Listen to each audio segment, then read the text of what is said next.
Assalamualaikum warahmatullahi wabarakatuh. Apa kabar teman-teman semuanya, seluruh petani sawit di Indonesia khususnya.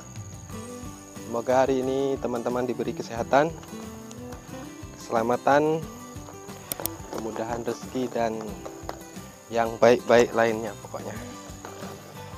Oke teman-teman, hari ini saya aplikasi pupuk urea.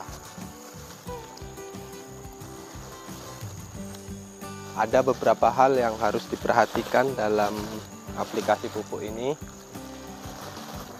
karena pupuk ini terdapat kekurangan dan kelebihan tentunya.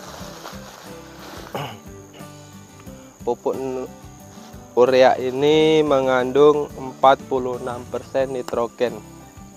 Nitrogen adalah salah satu unsur makro yang sangat dibutuhkan dalam jumlah besar, terutama untuk tanaman kelapa sawit ya.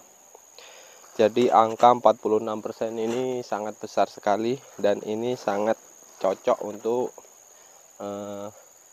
tanaman kelapa sawit, karena tanaman kelapa sawit itu membutuhkan unsur makro yang besar, salah satunya nitrogen, fosfat, dan kalium. 3 unsur pokok ini tidak bisa diberi sedikit-sedikit teman-teman. Oke ya. Kemudian saat aplikasi kita juga harus memperhatikan keadaan tanah. Memang benar-benar lembab sekali, dan curah hujannya dipastikan cukup. Maksud saya itu gimana ya, tanahnya tidak kering, begitulah kira-kira. Jadi saat kita aplikasi harus kita pastikan tanahnya dalam keadaan lembab. Jadi walaupun siang hari itu tidak sempat mencair pupuk ini, maka saat malam hari itu pupuk ini dipastikan sudah larut ke tanah. Mengapa demikian?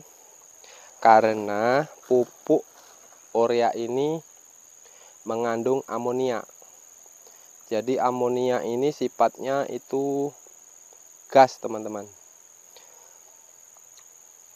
Apabila kita mengaplikasi pupuk urea ini tidak cepat larut di tanah, karena tanahnya dalam keadaan kering, maka pupuk ini akan menguap ke udara, dan ini kita memupuk angin, tidak memupuk kelapa sawit, karena nitrogennya ikut hanyut terbawa amonia. Karena di sini angkanya hanya 46 nitrogen dan sisanya itu amonia. Amonia ini adalah bahan untuk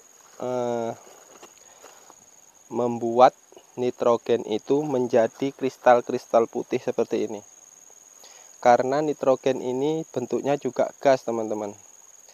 Jadi saat dipadukan dengan amonia, maka dia akan membentuk kristal-kristal seperti ini. Tanpa amonia maka nitrogen tidak akan bisa dipegang seperti ini, karena bentuknya itu seperti angin. Dan itu adalah salah satu yang harus diperhatikan ya. Kita mengaplikasikan pupuk ini dalam keadaan tanah lembab. Kemudian teman-teman juga jangan khawatir, karena pupuk urea ini adalah satu-satunya pupuk menurut saya ya yang belum bisa dipalsukan. Kemungkinan oknum hanya bisa mengoplos, namun apabila teman-teman perhatian ya sama bentuknya, pupuk ini bentuknya seperti ini. Dia bulatnya rata, tidak abstrak ya, seperti NPK atau KCL yang bentuknya tidak teratur. Namun pupuk urea ini dia bulat rata, seperti kelereng lah. Jadi bentuknya dia sama, hanya ukurannya ada yang kecil dan ada yang besar.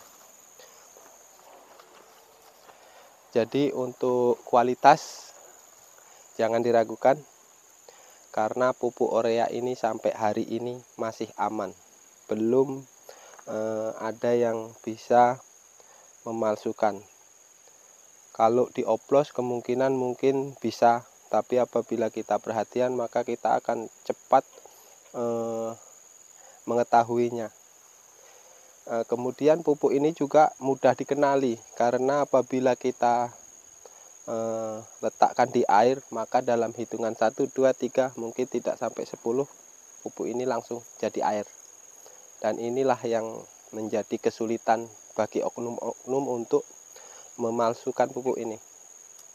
Oke ya teman-teman, semoga teman-teman semuanya, kita petani sawit makin cerdas tentunya saat kita mengaplikasikan pupuk ini.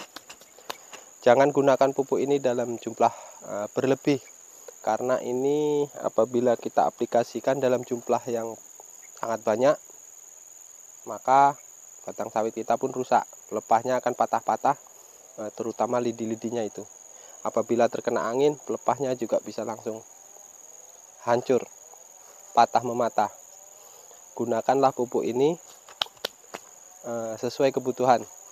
Apabila daunnya nampak pucat, maka segera beri pupuk ini, karena daun yang pucat adalah ciri-ciri kekurangan nitrogen.